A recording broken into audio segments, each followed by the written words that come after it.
Hello বন্ধুরা, আমি সন্ধ্যাস কিচেনে তোমাদেরকে অনেক অনেক স্বাগত জানাই। আশা করি তোমরা ভালো আছো, আমিও ভালো আছি। আজকে আমি নিয়ে এসেছি বেগুনের একটা রেসিপি। তাহলে দেখে নাও রেসিপিটা। আর যদি ভালো লেগে থাকে তাহলে প্লিজ লাইক শেয়ার কমেন্ট করে দেবে। তোমাদের একটা লাইক শেয়ার কমেন্ট আমাকে অনেক দূর এগিয়ে যেতে সাহায্য করবে। আর যদি খুব বেশি ভালো লেগে থাকে, যদি ভিডিওর কোনো অংশ ভালো লেগে থাকে, তাহলে তোমরা সাবস্ক্রাইব করে পাশে থেকে যাবে আর পাশে থাকা বেল আইকনটা প্রেস করে দেবে, যাতে আমি যখনই কোনো নতুন রেসিপির ভিডিও দিই তার নোটিফিকেশন সবার আগে তোমাদের কাছে পৌঁছে যায়। সুস্থ থেকো, ভালো থেকো, আর এইভাবেই আমার পাশে থেকো। আমিও তোমাদের পাশে এইভাবেই থাকবো। চলো ভিডিওটা এবার স্টার্ট করি। দেখো, এখানে আমি দুটো বেগুন নিয়ে নিয়েছি। এই দুটো বেগুনকেই আমি গোল গোল করে কেটে নেব। আগে ধুয়ে নেব বেগুনগুলোকে, তারপরে কাটবো।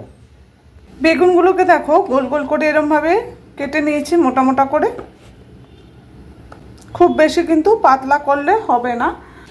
দুটো বেগুন নিয়েছিলাম, তার মধ্যে দেখো একটা বেগুনের পুরো তিনটে অংশ পুরো পোকাই বেরিয়েছে, তাই এগুলো ফেলেই দিতে হচ্ছে। এইগুলোকে এবার দেখো কি করি। দেখো, স্বাদ মতো আমি নুন দিয়ে দিচ্ছি, হলুদ পরিমাণ মতো, আর দিয়ে দিচ্ছি চিনি। বেগুনের মধ্যে চিনিটা দিলে বেশ ভালো স্বাদ লাগে খেতে। আর দিয়ে দিচ্ছি সামান্য একটু লঙ্কার গুঁড়ো। খুব ভালো করে মিশিয়ে নিয়েছি সমস্ত কিছু। এবার এর মধ্যে যে জিনিসটা অ্যাড করব সেটা হচ্ছে ময়দা। ময়দাটা দিলে আপনারা কিন্তু ময়দার বদলে আটাও ইউজ করতে পারেন। সামান্য কিন্তু ময়দা দিয়ে দিলাম। এই ময়দাটা দিয়ে যদি আপনারা কখনো বেগুনটা ভাজেন, তাহলে দেখবেন বেগুন ভাজার পরে যে একটা নরম মতো হয়ে যায় বেশ খানিকক্ষণ থাকার পরে, সেটা কিন্তু হবে না। এটা কিন্তু সেই শক্ত শক্ত মতোই বেশ সুন্দর গোটা গোটা থেকে যাবে, আর খেতেও হয় খুব সুন্দর। এইবারে সমস্ত কিছু একসঙ্গে এরমভাবে মাখিয়ে নিলাম। আমি এখানে যেমন ময়দা ব্যবহার করলাম, আপনারা কিন্তু ময়দার বদলে আটাটাও ইউজ করতে পারেন। আজকে আমার এই রেসিপিটা যদি আপনাদের ভালো লেগে থাকে, তাহলে কিন্তু লাইক শেয়ার কমেন্ট অবশ্যই করে দেবেন।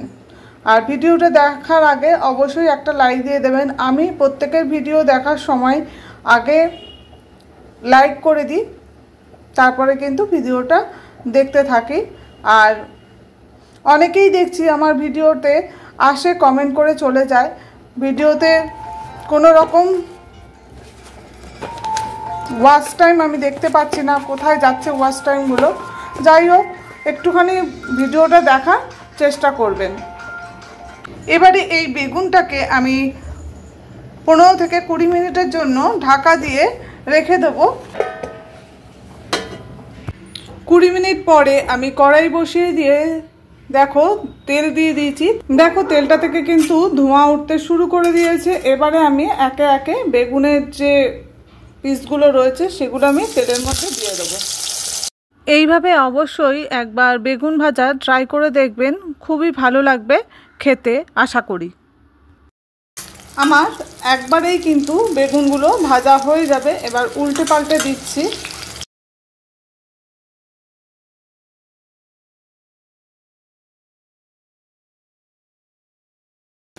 বেগুনগুলোকে উল্টে পাল্টে আমি ভেজে নিয়েছি একদম লাল লাল করে। এবারে বেগুনগুলোকে আমি তুলে নেব।